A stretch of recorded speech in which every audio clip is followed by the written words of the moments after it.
Quarterfinals day at the ASB Classic for 2016 from Auckland, and the first of the matches features the 4th seed Kevin Anderson of South Africa up against Jack Sock from the United States. This is world number 12 against world number 26, and Jack Sock's played 2 matches here. Anderson just the one having the bye through the first round, and Sock's been most impressive in his matches. Anderson, scratchy, but rusty in that first match for him for 2016. And the analysis is all in the man wearing the white shirts court at the moment. Yeah, Jack Sock had some really good moments, but sort of the pressure over time that told. He saved a lot of break points in his first service game. Second service game again, he got put under a lot of pressure. Some big hitting from the baseline from Kevin Anderson, and once he earned the break, he really freed up, and this was actually a crucial moment. This was game point for Jack Sock to hold serve, and really should have hit that backhand up the line. Excellent serving in that second set from Jack Sock, and started to get a little bit more opportunities on the Kevin Anderson serve as the set wore on. And you'd say until about 3-all, Kevin seemed like he was in control, but then Jack started to play better, started to get into a few more rallies. It was high quality stuff from both players. Kevin Anderson persisting with his big strike tennis, coming forward at every opportunity. And there's only a couple of crucial moments in the last service game that were the difference in the set. It was fantastic to see Jack Sock come back from a 6-1 beating in the first set to really show his best stuff out here, and in particular in the third set. He had some outstanding shots at different moments and showed a lot of creativity. You know he's got the power with the forehand, but we saw a range of shots. That one, a one-handed cross-court backhand passing shot. Saw some drop shots and saber returns as well.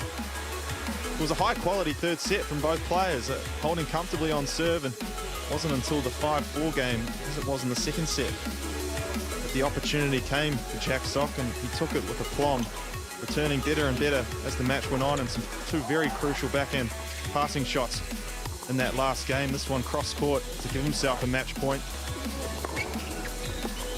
Finally able to execute on the second serve return and put some pressure on Kevin Anderson. Tremendous win from Jack Sock. The circumstances of it most impressive, and his numbers impressive too. They improved as the match went on to GD Jones. First serve percentage in the end, pretty good, 79%, and winning a high percentage of those points when those first serves go in as well.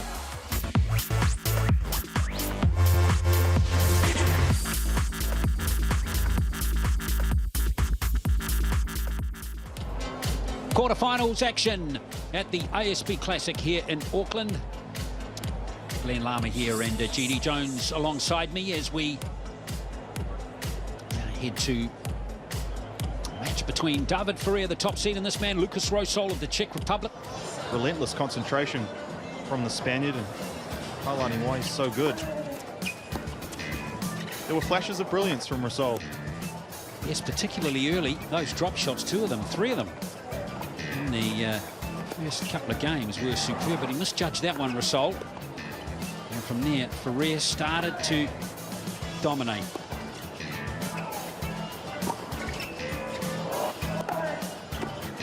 Just the relentless ground strokes we've seen many times over the years. That was an entertaining point, GD, but David Ferrer, so solid again.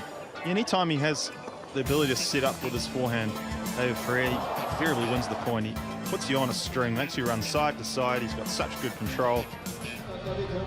So solid in the second set. Just moves so well. He defended the power of Lukas Rosol, who was hitting the ball big throughout this match. Anytime David Ferrer got the chance with his forehand, as you heard him say to Stephen McIver, he would pull the trigger, he'd move the ball all over the court, make Lukas Rosol run, and defensive scrambling abilities were on display, making his tall opponent have to hit that extra ball and drawing errors. Really high quality set of tennis. It wasn't until 5-4 that the break came.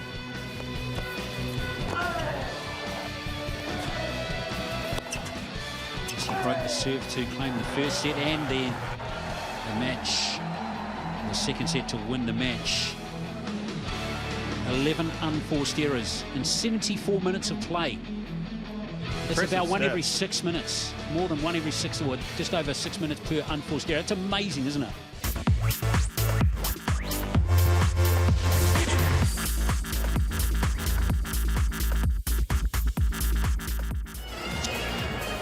It's quarter-final day of the 2016 ASB Classic here in Auckland.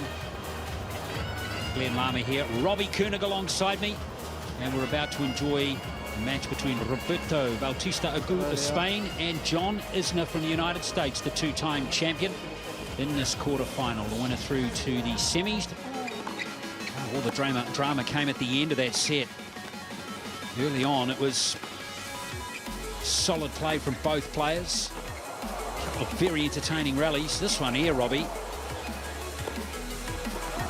Yeah, I mean, Isner showing some wonderful defensive skills, and then eventually winning it with a volley. Box office goal, that was. Smile's long gone, though, isn't it?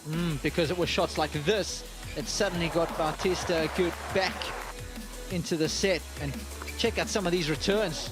There was the one down the line, and then the one cross court.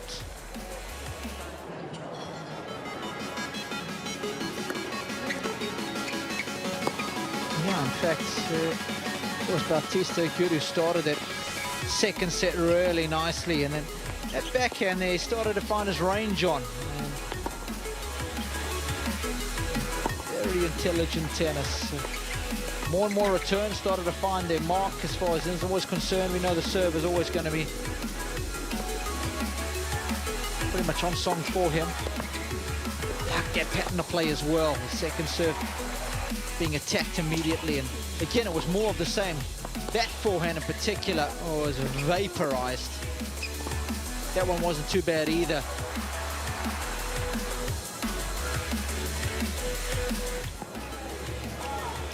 That was incredible. It was. Yeah. And once again, you can see his defensive skills. Isner's volleys and half volleys were pretty impressive, as were the Spaniards.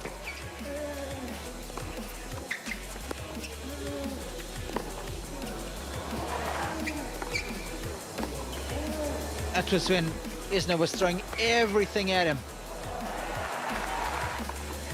But it still wasn't enough, because Bautista eventually wearing his bigger opponent out. Some good intelligent shot making. He's got such a wonderful tennis IQ. And you can see how much it means to him right there. It's the knockout blow. Final stats for you. Good first serve percentage from John Isner, 70%. But, as we go down the columns, 36 unforced errors, hurting the big fella. Yeah, you're always going to get a lot of unforced errors from John because of the nature of the way he plays.